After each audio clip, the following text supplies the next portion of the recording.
já tendo um aumento. Eu tive essa percepção mais, assim, os jornais falando mais sobre essa questão de autismo. Você tá vendo mais na mídia falar. Então, realmente está tendo esse aumento de casos com as crianças nascendo com autismo. Isso. Não tô lembrando agora de cor, de cabeça, a prevalência, né? Mas a última notificação, né? Que foi agora, acho, se eu não me engano, no final do ano passado que saiu, já teve um Um aumento. aumento também considerável. Então a gente tá vendo que isso está acontecendo, né? Cada vez mais crianças nascendo com autismo, né? Cada vez mais já tendo mais esse diagnóstico, né? Também a gente está observando alguns diagnósticos também na idade adulta, né? Que não era também tão observado, e também porque essas crianças iam passando, iam se tornando jovens, se tornando adultos, né? Um pouco diferentes diante da sociedade, mas que eles, né? Enfim, trabalham, constroem suas famílias. E às vezes, quando eles têm os filhos, aí os filhos apresentam autismo e acaba esse diagnóstico chegando mais precocemente, e aí aquele pai ou aquela mãe acaba depois observando que possa ser que esteja dentro do espectro autista, porque tem alguns sinais e sintomas, né? Então, esse diagnóstico, digamos, mais tardio para o adulto também está acontecendo um pouco mais, né? Agora que a gente começa a observar também. Então a gente pode ter adultos autistas sem saber que são. Correto? Aí, beleza. Aí quando se descobre com determinada idade, aí tem algum, digamos que já apresenta algum déficit auditivo. Nesse período, existe tratamento já para trabalhar? Como é que funcionaria no adulto? Então, porque a criança está em desenvolvimento. Aí são pontos. Já tem... aí são pontos. Muitas vezes às vezes esse adulto que chegou na vida adulta, né, que construiu sua família, às vezes pode ser que ele não tenha mais uma dificuldade auditiva, né, associada. Isso não significa que todos não vão permanecer e vão apresentar até a vida adulta, né? A gente está em constante situações que propiciam que a gente melhore das nossas habilidades auditivas, né? Então, isso faz com que ao longo da vida eles possam ter e que a gente se ajuste mesmo, né? Essas dificuldades. Exatamente. É bem específico de cada caso, né? Possa ser que aquele realmente chegou à vida adulta, mas ele possa ter alguma dificuldade que sinalize que precisa fazer uma avaliação e aí fazer intervenção. Possa ser que ele não apresente dificuldades porque ele já superou durante aqueles anos, né? Então, assim, é muito... Ou ele controle de certa forma, né? A dificuldade, se ele tiver, ele vai apresentar. Não tem como haver digamos, um controle, nesse sentido. Né? Se ele apresentar as dificuldades, elas vão em algum momento ficar evidentes, né? Seja, por exemplo, quando está numa reunião com a família, né? Vai apresentar alguma dificuldade, né? Então, assim, vai ser realmente de forma muito individualizada. Mas ele pode controlar isso, ajustar isso? Não, até que atrapalhe. Ele não tem, a gente não tem como controlar nossas dificuldades nas nossas habilidades auditivas. Vamos supor, se eu recebo uma ligação por telefone, às vezes acontece, né, da ligação falhar. Vamos supor no WhatsApp, né? Às vezes acontece da chamada falhar. E naquele momento que está falhando, às vezes a gente consegue fazer o fechamento daquela informação, né? Do que o outro quis dizer. E a gente consegue, de toda forma, ir mantendo uma conversa, né? Se for uma pessoa que tem, por exemplo, a dificuldade, ela não vai conseguir fazer aquele fechamento. Ela realmente vai precisar de que a nova informação venha, né? De uma forma mais limpa para que ela consiga captar o que está sendo falado. Sim. Mas é isso que eu tô em dúvida. A criança, ou o adulto, né? Estamos falando em um adulto, um exemplo. E ele tem alguma dificuldade, vamos dizer, ali no telefone tem vamos dizer, dificuldade mesmo de escutar a mensagem que está sendo transmitida. Ele pode utilizar alguns truques, como em outras situações, ou não? Não, truques não assim, eu vou para um quarto mais silencioso, eu vou sair desse barulho, então, eu vou me ajustar, que é para estratégias, isso, truques, assim, estratégias. Que ele pode diminuir essa dificuldade. Sim. Porque muitas vezes a gente vai utilizar dela, né? Em algum momento que a gente observa alguma dificuldade nossa. Então por exemplo, isso ele pode... um ambiente mais silencioso, eu vou fazer com que aquela informação para mim seja mais clara. É óbvio. Sim. Então, assim, eu posso usar uma estratégia, vamos supor, de não sei, vamos supor, tem uma reunião de forma online, Sim. e aí eu tô no shopping, vou precisar usar o fone de ouvido, mas o ambiente do shopping pode estar me incomodando, então eu preciso que, eu não posso, eu sei que eu tenho consciência que eu tenho aquela dificuldade, então eu não vou ficar marcando ou me colocando numa situação que vai me gerar uma dificuldade, eu vou estar sempre, no caso, naquele momento, tendo que estar num ambiente silencioso, vou estar na minha casa, vou estar num local que realmente seja Eu mais acredito que silencioso. é esses ajustes, é esse controle que eu falei. Uhum. Mas pode ser, né? Também. Ele pode utilizar disso e dizer assim, não, eu vivo bem com isso, com minhas estratégias, como você falou, então eu não vou procurar terapia. Muitos deles têm isso, né, também. E como qualquer pessoa, né? Que às vezes a gente encontra nossas, né? Não precisa ser necessariamente, né? Isso, desenvolver. Uma pessoa que tem algum transtorno auditivo. Algum transtorno auditivo, né? Então, Sim, seria mais nesse sentido. E para os profissionais que estão assistindo, para os acadêmicos de fonoaudiologia que queiram fazer esse exame, né? Que queiram trabalhar com PAC, o que você orienta e o que precisa para fazer esse exame? Certo. Então, o que precisa, né? Esse exame ele é realizado, né? A gente pode já solicitar, né? Que, de repente, a pessoa faça a audiometria, né? Tonal, a imitância, todos aqueles exames auditivos, né? Em outro local. Chega com a gente com aqueles exames, né? Recente, tem que ser recente, não pode ser um exame antigo. Recente é quanto tempo? Vocês consideram? A gente considera pelo menos no máximo 3 meses. Só que eu prefiro que seja feito realmente recente, tipo, se possível, naquela semana, nos últimos 15 dias, porque assim, a gente também tem que levar em consideração, vamos supor, a pessoa fez nos últimos 3 meses, mas aí aquela semana que a pessoa chegou pra mim, ela tá saindo de uma gripe. Entendeu? Então eu vou ter já uma pequena influência da alteração da minha audição, né? Vou ter algum impacto porque ela tá saindo da gripe. Então, eu teria que minimamente dizer assim, olha, você tá saindo do processo gripal, vamos aguardar pelo menos mais uma semana, realmente você está ok pra gente realmente poder iniciar.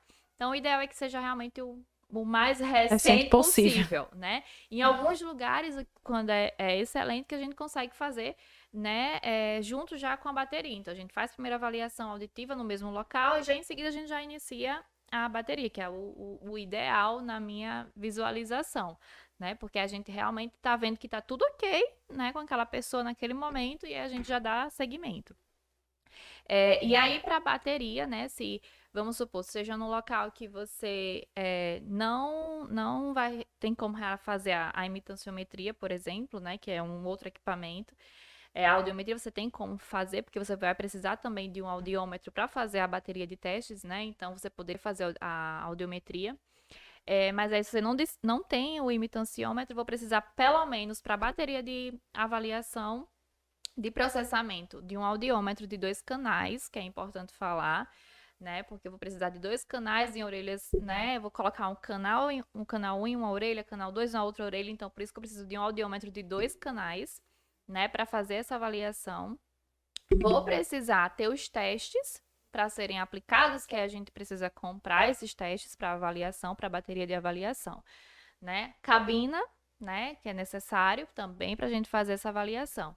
Então, para avaliação de processamento auditivo, a gente precisa desses pontos, né? E aí a gente consegue realizar. Uma pergunta aqui, rapidamente. É um teste que eu tenho curiosidade e com certeza muitos pais têm. O teste da orelhinha, para que ele serve?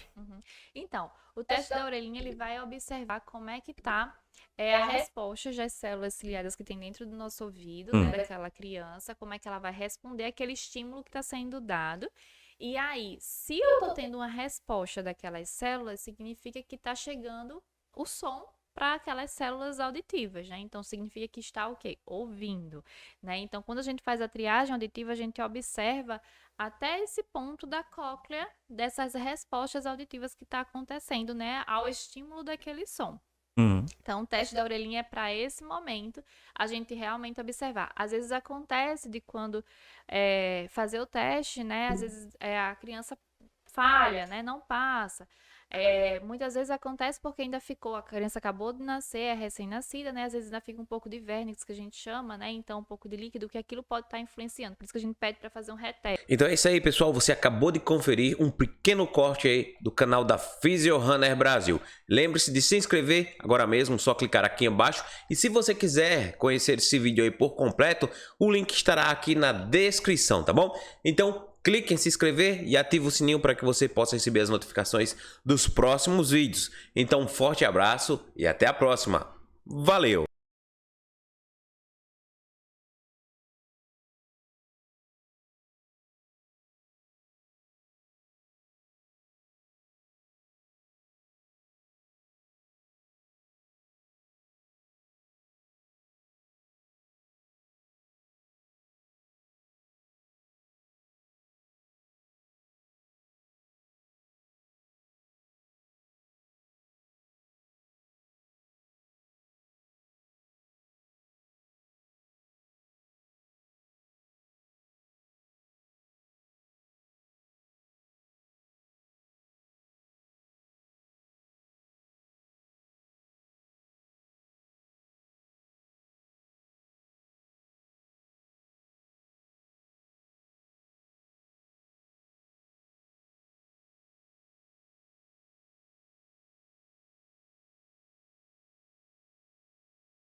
alimentos que exigem mais da mastigação, ela vai ter um tempo maior mesmo. Mastigatória, ela vai passar mais de 1 hora com um pedaço de carne, porque vai exigir mais a mastigação dela. E com isso, ela vai ter problemas. Né? Então, é de fala, de mastigação, deglutição, sucção, vai refletir em todas essas O que seria funções. essa deglutição? Na deglutição... Não, o que é a deglutição? O que é a deglutição? Então, é o ato de deglutir, de a gente Engolir. ingerir o alimento, de engolir, né? Engolir. De colocar o alimento mesmo, né? Faz o disparo do reflexo e é o trânsito mesmo, né? Do alimento. A gente vai, tritura o alimento e deglute, né? A gente joga esse alimento e começa toda a parte de digestão do alimento até o estômago. Entendi. Essa aí seria toda a deglutição. Na verdade, eu acho que resumo, pessoal, para vocês entendam. É engolir. Né? Não é? É. Só. Pronto, de Engolir. forma Digamos assim, de uma forma palavras, mais simples, né? Mais é. simples. Resumindo. Então, resumindo. qualquer dificuldade que seja eu, na idade adulta, possa ter de engolir, Isso. né? Pronto. Eu vou ter uma É de dificuldade. jogar É a mesmo esse mesma coisa alimento. de ter dificuldade na deglutição. Pronto, é porque a gente às vezes tá aí com esse termo assim, deglutição, o que é esse? Tal de deglutição. Sim. Aí você engolir. Pronto, agora eu sei o que é uma deglutição. Pronto. E sim, e só ressaltando, da parte dos testes, lá no Varela a gente faz também. Não somos obrigatórios, né, fazer, porque não somos maternidades. Lá no Varela fazemos por quê? Porque recebemos muitos bebês, temos UTI neonatal, então muitas vezes nasce, não tem tempo de realizar esses testes na maternidade e vai já lá pro Varela internar, né? Então, assim que ele sai, assim que ele tá estável, é realizado o teste da linguinha e o teste da orelhinha também. Uhum. Aí outros testes que são envolvidos, assim, que teriam um trabalho focado aí da fonoaudiologia. Nós falamos sobre alguns que é mais voltado à audição. De triagem neonatal são esses dois mesmo. Isso. Em relação à amamentação, quais seriam as orientações que as mães de primeira viagem que estão tendo seus filhos agora e tal, quais seriam as orientações voltadas para ela no ato de como dar, como é que eu posso dizer, como iniciar a amamentação do bebê? Se vocês observarem, existem muitas mães hoje precoce, digamos, criança ali com 13 anos de idade já está tendo filho. Uhum. No amadurecimento já, entendeu? Assim, a questão de orientação. Quais seriam as orientações? Existe um posicionamento correto da criança ou não? Existe, sim, existe. E assim, hoje temos muitos casos que a mãe chega e diz, eu não tive fono. Então, assim, é importante, né, que esse serviço tenha fono para orientar mesmo. E se não tiver fono, que os profissionais também de enfermagem, pediatras estejam capacitados para orientar essa mãe. É muito importante esse curso de consultoria de amamentação, não só para a fono, mas para a enfermagem, para os pediatras, de como abordar essa mãe, né? A gente orienta ao máximo sobre postura, fissura mamária, que se a criança não pegar de forma correta, vai ter a fissura. Então, a gente tem que orientar essa mãe, e tem mães que a gente vai abordar e ela não vai ser colaborativa se ela não quiser amamentar, e a gente tem que entender. Porque tem profissionais hoje que dizem, vai ter que amamentar, tá aí com o peito cheio, vai ter que amamentar e pronto. Não, por trás daquela pessoa tem uma história, né? Então, às vezes, ela não quer amamentar e a gente tem que entender, a gente não pode obrigar ninguém a amamentar. Então, assim, hoje eu vejo profissionais ainda que dizem, não, vai ter que amamentar seu filho e só sai daqui mamando e acabou. Não é bem assim, a gente tem que saber chegar nessa mãe, né, de pedir licença ao avaliar, fazer exame físico, ao tocar naquela mama. Não, ali a gente não tá falando só em mamas, né? Tem uma pessoa ali, tem uma história. Então, a gente tem que saber abordar também. Acolher, né? Acolher, com certeza. E elas vêm muito fragilizadas, às vezes o parto foi difícil, uma gestação difícil, que não teve ajuda. Então, assim, a gente tem que saber mesmo lidar com aquela situação. Outra coisa, vamos passar agora para outro assunto voltado à questão da fonoaudiologia. Aproveitar aqui que vocês estão, né, O fonoaudiólogo, vamos aproveitar. Você pergunta igual leigo. Aí eu acho que ajuda o pessoal que não compreende, que não compreende o assunto. Tá Enfim, puxado, tá é puxado. sim. Ou a fissura. É lábio palatina? Isso. É isso? E tem a fissura labial. Está Oi? dentro dos temas, Pois né? é, eu tô puxando aqui Vamos só na para lembrança. outras lives, né? Outros vídeos. O que é uma fissura? Isso, a fissura é uma malformação congênita, Sim. certo? O Que a é criança já vai nascer com ela, a uma formação, e que a criança vai ter aquele defeito, que é congênito. Certo. Pode ter a fissura só no lábio, pode ter a fissura, né, no céu da boca, no palato. Então, e isso vai gerar problemas de amamentação, problemas na fala. Então, no desenvolvimento também, quando ela nasce com alguma síndrome associada. Então, é Essa isso. fissura pode ser identificada no ultrassom? Pode sim, Ali, pode durante- sim. Pode sim, já ser diagnosticada na morfológica. Pronto. Aí ocorre algum tipo de cirurgia ou não? Ou só espera a criança nascer para poder fazer o tratamento? Não, o tratamento só depois que nasce, com 6 meses. Tem alguns cirurgiões que fazem com 3 meses, tem alguns com 6 meses, a do lábio, e a do palato um pouquinho mais tarde, com 1 ano. Sim. Outra questão, em relação agora mudando. Zumbido no ouvido. Que São as mudança. perguntas.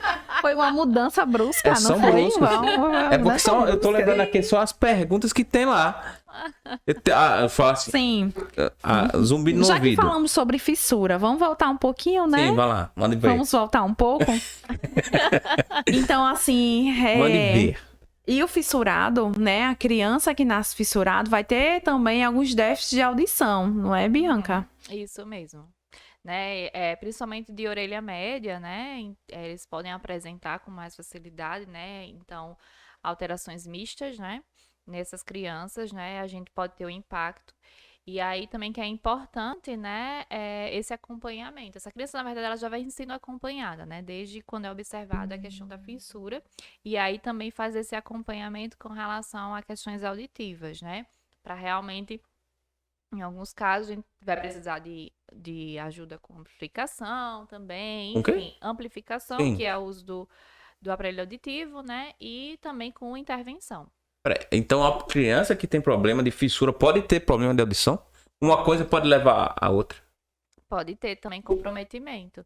Porque, assim, na verdade, qualquer criança que nasce, que apresente algum fator de risco para a audição, que são vários fatores Uhum. de riscos que existem, né? Então, aquela criança, ela fica sendo acompanhada, né? Muitas vezes, né? Então, as fissuras palatinas é um fator também de risco para alguma alteração auditiva, né? Sim. Geralmente acontece, pode acontecer, né? Alterações auditivas de tipo mixa, né? E aí essa criança pode precisar também de uma amplificação e vai fazer uso de aparelhos auditivos também. Essa amplificação que você diz é esse. É o aparelho auditivo. Pronto, aí tem o aparelho, aquele que coloca aqui. Ali é o implante coclear. Pronto, aquilo ali tem a mesma função do aparelho auditivo? Não, são dispositivos diferentes com indicações diferentes, né? Então, isso vai de acordo com cada indivíduo que apresentou a dificuldade auditiva, Sim. né? Aí vai ter a indicação correta de qual dispositivo aquela criança, aquele adulto, enfim, vai precisar. Aqueles aparelhos, esse aparelho auditivo externo. Tem o implante e tem esse que coloca aqui. Sim. Pronto. Existem diversos tipos de aparelhos. Porque assim, todos se parecem iguais. Mas cada um tem a sua.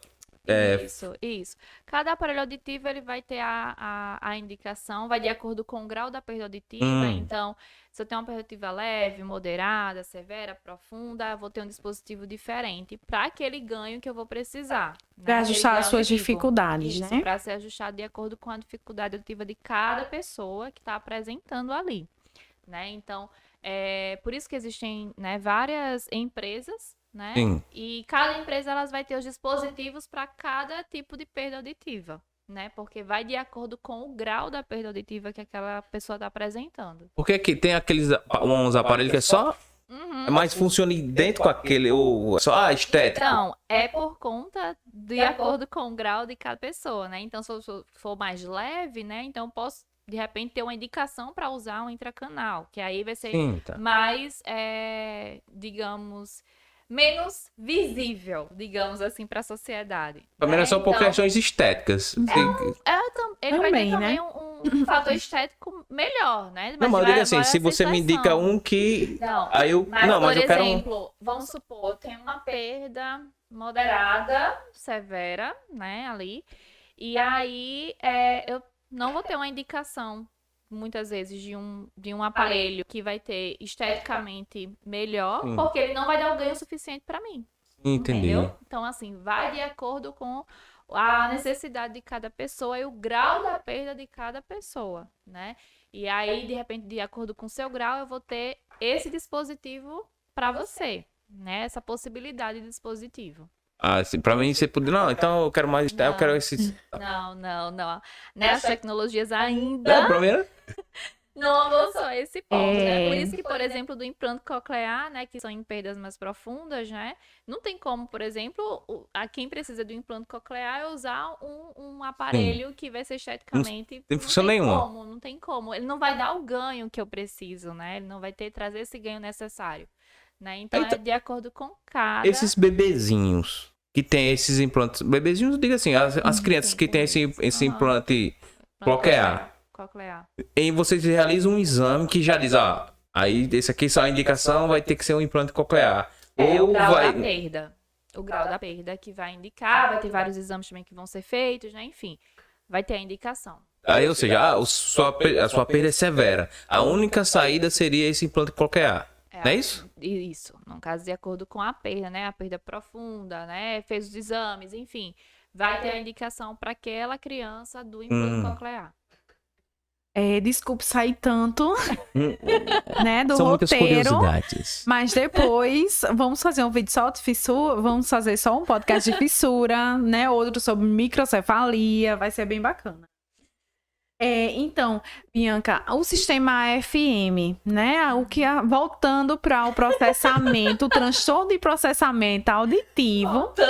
Então, no que o sistema FM poderia ajudar a criança com transtorno de processamento auditivo? Isso, né? Então, qualquer pessoa que possa apresentar, né, o transtorno de processamento auditivo, ela vai também se beneficiar com o sistema FM, né, que é um sistema, né, o uso de um dispositivo também parecido com o aparelho auditivo, né, que é colocado no ouvido, que vai permitir que aquela pessoa, né, ela consiga ter as informações de uma forma mais clara, né, chegue mais claro auditivamente, aquela percepção auditiva chegue melhor. Porque o que acontece? Esse dispositivo, ele vai melhorar o meu sinal. Então, por exemplo, eu tô aqui conversando com vocês, né? Então, eu tô com o meu receptor, né? E vocês estão aqui com o outro dispositivo que vai captar a fala de vocês. São 2 dispositivos, o sistema FM. Um vai ficar, no caso, com a pessoa que vai ser por exemplo, o professor, né? Vai estar com o professor e o outro vai estar com o aluno. Então, à medida que o professor fala, aquela informação já vai chegar direto pro meu Sem ouvido, interferência, sem ruído, então isso vai ajudar. Vai reduzir esses ruídos da sala, enfim, tudo isso daí que aí vai favorecer essa minha percepção auditiva. Então, vai ser um facilitador para mim. Sim. Então, seria essas indicações, né? Quem é que compra esse aparelho? Ou ele é doado? Assim, Então, o governo vai lá... O sistema FM hoje ele só é cedido, né, em casos de perda auditiva, e aí vai ter toda, né, a regulamentação e a indicação de quando ele vai ser disponibilizado para aquela criança, né?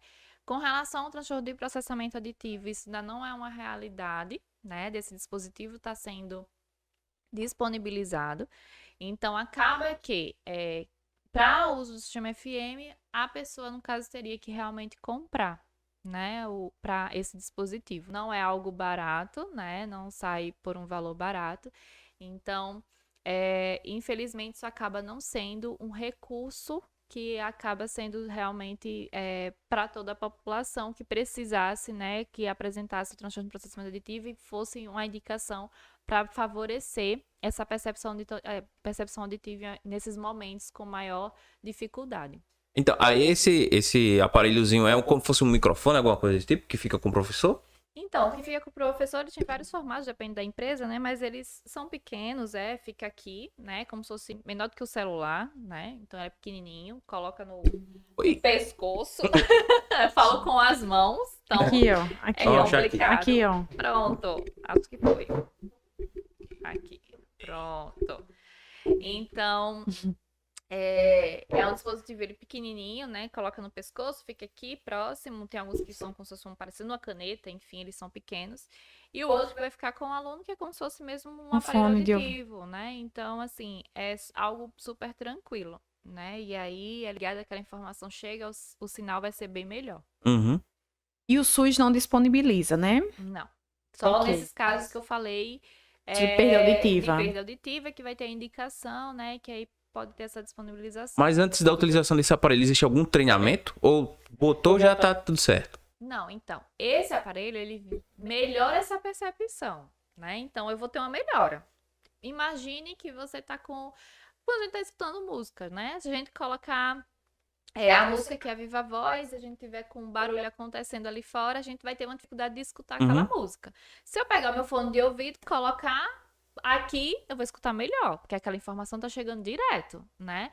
Então, o aparelho, ele vai favorecer esse meu sinal, né? Em contrapartida do ruído que tá ali fora, né?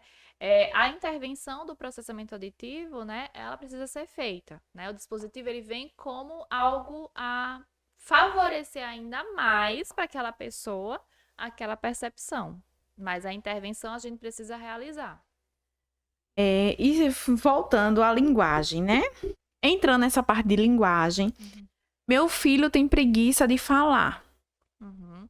Então, Vamos falar. Uma das perguntas que recebemos mais comum, feitas. né? De falar, né, em relação a isso. Então, a criança, né, ela precisa ser estimulada. Esse é o primeiro ponto, né?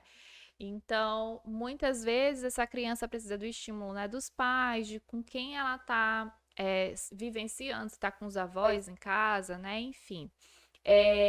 Muitas vezes essa preguiça para falar, na verdade, é essa Falta de estímulo. estimulação, né, na verdade, dessa Tem quem criança. preguiça, a criança não vai ter preguiça, né? Né? E O que preguiça pode somos acontecer, nós. claro, que a gente sabe que existe Uhum. algumas dificuldades de linguagem, de fala, né, que vão trazer prejuízos para aquela criança, ela não consegue produzir por outros fatores. Mas não é preguiça. Que aí nunca vai ser a preguiça por si só, né? Então, assim, a criança, ela, na verdade, ela precisa ter um estímulo, né? E na ausência desse estímulo, ela pode realmente não desenvolver essa fala, essa linguagem por conta disso, né? Então, às vezes, a gente vê casos de a criança que não está produzindo fala, e às vezes a gente passando orientação para os pais, né? Ajudando essa família, né? Nessas questões. Com pouco tempo, essa criança ela consegue melhorar o repertório, ela consegue fazer tentativas, então ela vai evoluindo. Então, era o quê? Uma dificuldade realmente na estimulação dessa criança que não estava acontecendo, né? E esse é um ponto importante, porque às vezes orientamos, fazemos, né? Damos aqui todo o suporte, e às vezes os pais não estão tão empenhados desse jeito, e a criança né, demora um pouco mais, né? E é importante, assim, que a gente pense, né, e de uma forma geral, que essa nossa intervenção, seja para uma criança que é por falta de estimulação que ela não está desenvolvendo a fala, ou porque realmente ela apresenta algum transtorno, ela apresenta uma dificuldade maior que vai ter um comprometimento nessa fala, independente do que for, as orientações que nós, como fonoaudiólogos, estamos passando para os pais, que a gente está orientando, que a gente está tentando dar esse apoio nessa condução dessa comunicação dessa criança, seja também realizada em casa,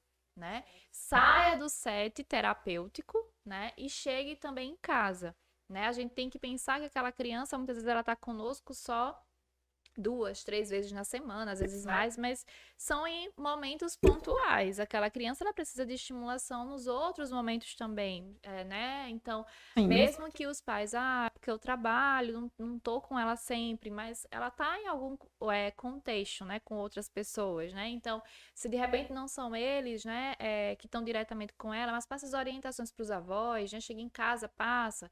Olha, a fono falou isso, isso e isso que a gente poderia estar tentando fazer em casa, né? Tirar às vezes um pouco mais da tela, tentar tirar um tempinho a mais para brincar com aquela criança, né? Gerar realmente um ambiente que favoreça o desenvolvimento das funções da comunicação daquela criança, dessas funções comunicativas, né? Então, é necessário que os pais entendam também isso, né? A gente faz a nossa parte, mas também eles têm um papel importantíssimo nesse processo, né? Sim, sim, Então, sim. é uma via que a gente está de mãos dadas, né? Todos nós estamos juntos, né, em prol daquela criança, que aquele desenvolvimento realmente aconteça, né? E da melhor forma possível.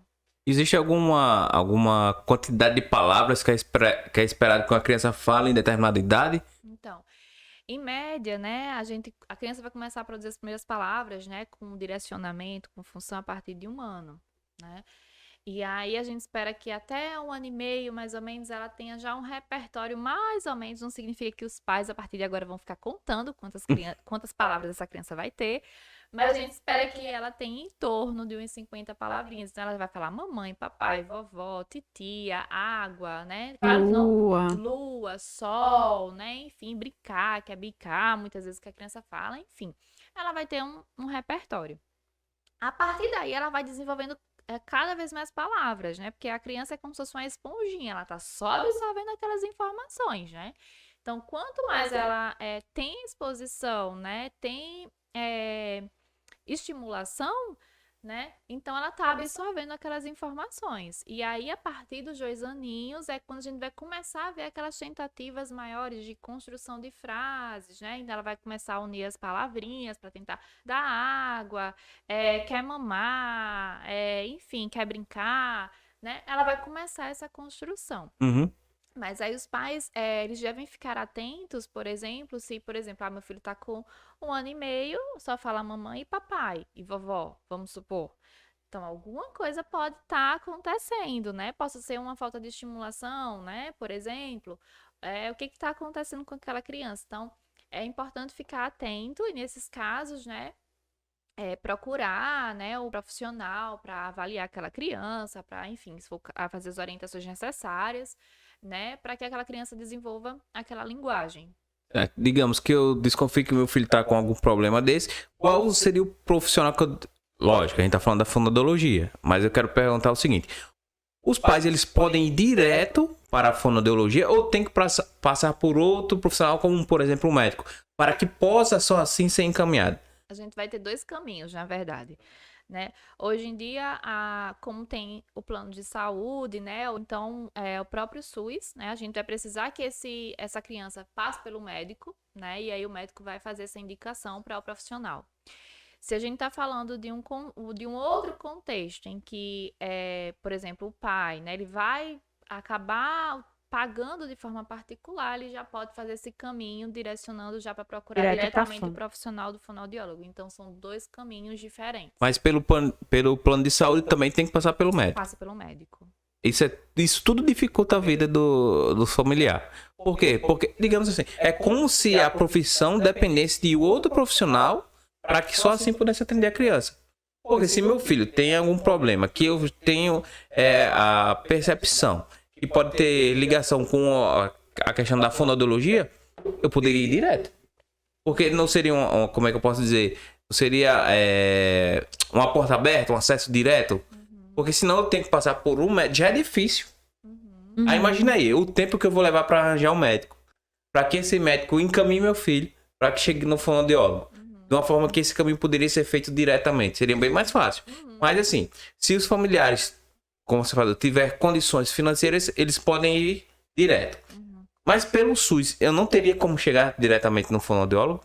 Então, tem que fazer esse percurso. De toda forma, tem que ser feito. Até porque a gente sabe que pelo SUS vai ter aquela rede, né? Então, A regulação. a regulação. Sim, tem a... Então, precisa passar por esse caminho. Infelizmente, não tem outro caminho mais curto. Né? Entendi. Então, existe algum centro, por exemplo, aqui em Natal, existe um centro de fonoaudiologia público? Não. Não existe. Não existe. Todos são particulares com vínculo com o SUS, por exemplo. Então, hoje em dia nós vamos ter as UBSs, né? Que vão ter em algumas, não são todas, e em alguns lugares, por exemplo, Tem uma policlínica também, vinculada ao SUS, né? Que vai ter fonoaudiólogo, né? Não são todas as UBSs que vão ter fonoaudiólogo, né? Infelizmente, isso ainda não é uma realidade. E aí, o que vai acontecer, né? Vai ter que passar pelo médico, vai fazer essa solicitação, esse encaminhamento, provavelmente para um desses locais, né? Provavelmente uma UBS que vai ter fonoaudiólogo para que seja realizado o atendimento, né, dessa criança, essa intervenção. E aí, Lília, mais alguma pergunta? A mais cotada de todas. Meu filho troca o R pelo L. Meu filho Cebolinha? não É o Cebolinha fala, que fala assim? Meu filho não fala o R de jeito nenhum. E estou ficando louca. Preciso levar para a fono? Então, ele já tem 4 anos, né? A maioria 3, 4 anos. Então, a maioria das perguntas é relacionada a essa troca. Então, essa troca do R, né? Os pais ficam bem preocupados, né? Geralmente de uma forma mais precoce do que deveriam, né? A gente espera que esse R ele apareça lá pelos 5 anos, né? Então, de amarelo, né? Caramelo, enfim. Que precisa dessa vibração da língua, precisa dessa movimentação maior. A gente observa o quê? Que durante o desenvolvimento dessa criança de fala, ela vai apresentando vários sons, né? Então, existe um caminho, né? Dos sons mais fáceis aos sons mais difíceis. E a criança vai seguir esse caminho de aprendizagem da movimentação, da articulação da fala. Então, até eu chegar nesse R do R, né? Eu vou ter que passar por vários outros sons. Um caminho longo ainda. Né? Então, se a criança tá com 3 anos, 3 anos e meio, meu filho não tá apresentando o R, gente, fiquem tranquilos. A criança realmente nessa faixa etária, ela não tá ainda para conseguir fazer a produção desse R, né? Existem casos mais pontuais que uma criança possa apresentar já esse som, mas isso não é a regra, na verdade, é a exceção, né? Porque ela tem que apresentar esse fonema lá na frente, não é agora, né? Então, fiquem tranquilos, né, com a fala do Cebolinha, digamos assim, com 3 anos e meio, realmente não é para a criança ainda estar conseguindo falar esse R, né? A gente espera até mais um pouquinho mais lá na frente. Agora, por exemplo, se está com 3 anos e meio e a criança não consegue dizer bola, desse B, por exemplo, tá trocando esse B por C, por exemplo, falando cola, ela tá dizendo bola, ela pegou a bola, ela disse bola, olhou pra bola, ela sabe que é bola, mas ela não consegue dizer esse B e tá trocando por C, aí sim, isso daí a gente tem que observar e aí tem que ir pro fono, trabalhar, né, a gente fazer intervenção com relação à parte fonológica para ela conseguir produzir esse B, né? Porque geralmente ela vai estar trocando esse fonema por outro som, né? Como o K, por exemplo, né? Então ela não fala bola, ela não fala bala, ela fala cala, né? Então, isso daí a gente tem que observar. Mas a gente tem, dentro da fonoaudiologia, a gente estuda, né? E a gente vê esses processos fonológicos acontecendo de acordo com momentos pontuais da idade da criança, desse desenvolvimento dela, né? Então, isso vai sendo seguido. Ou seja, é pra se preocupar quando passar desses 5 anos aí que tiver... 5 anos. Antes disso, anos, não precisa estar se assustando com isso. E vai também muito, né, da literatura. Tem literatura até que diz que um pouquinho depois disso ainda tá dentro do normal, né? Então, meu filho tá fazendo 5 anos hoje. Ele não falou o R, é problema? Talvez não, ainda, ele ainda tem um tempinho ainda para ele conseguir, né? Não significa que marcou hoje, que tá com 5 anos, ele já vou ficar super preocupada. Dentro da literatura, né, do que eu levo, é esperar mais ou menos até os 5 anos, né? E aí a gente, qualquer coisa, entraria com intervenção. Mas vai ter, por exemplo, outro fonoaudiólogo que ele também não está errado, de esperar um pouquinho mais, 5 anos e meio, né? Ver se vai aparecer. Não tá errado também, né? É um processo realmente de um fonema que exige um pouquinho mais, e aí a gente vai observando como é que tá acontecendo com essa criança. E aí, é isso. Alguma pergunta? Não, acabamos por aqui. Então, gostaríamos de agradecer a sua presença aqui. Como o Lília falou, em breve marcaremos mais alguns outros podcasts porque, na verdade, é um assunto muito vasto. Nós chegamos aqui, fomos pontuais, passeamos por alguns Fizemos vários passeios. fizemos assim, alguns passeios. Os assuntos mais cotados já na parte da fono é a parte de disfagia, a parte de GTM, fissura, lábio-palatina, microcefalia. Então, vamos realmente nos organizar para fazer só um podcast específico disso. Uhum. Então, pessoal, gostaria de agradecer a sua presença aqui, tá bom? E gostaria que você deixasse aqui os seus contatos para quem precisar de uma fonoaudióloga.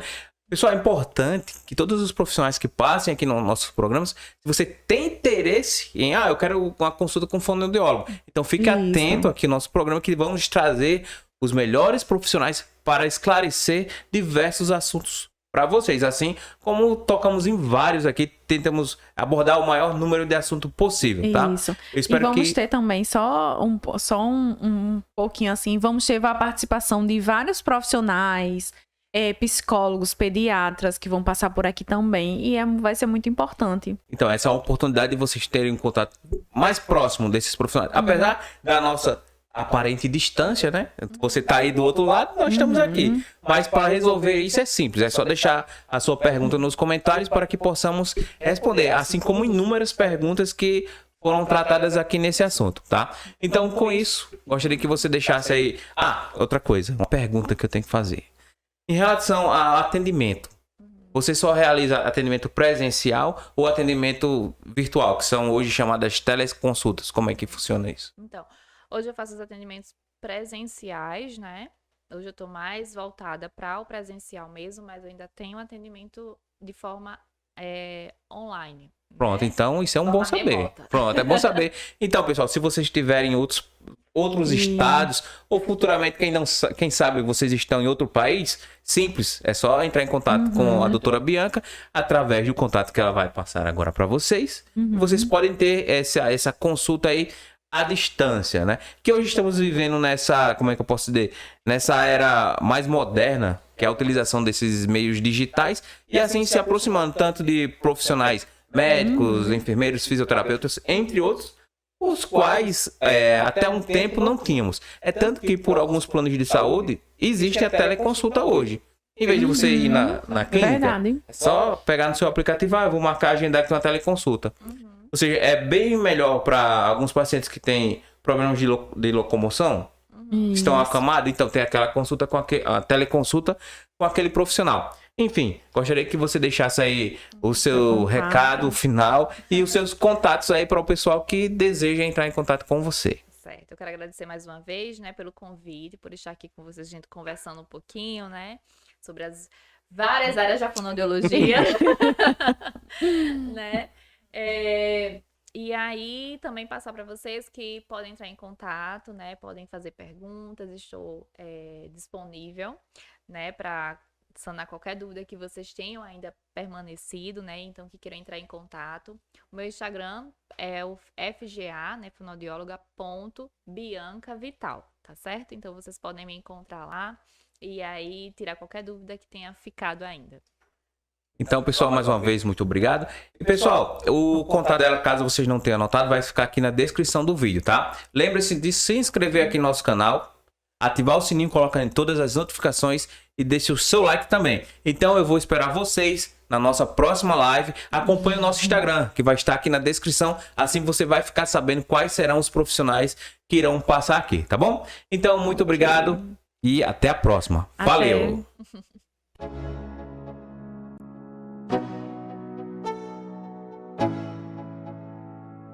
Let's go.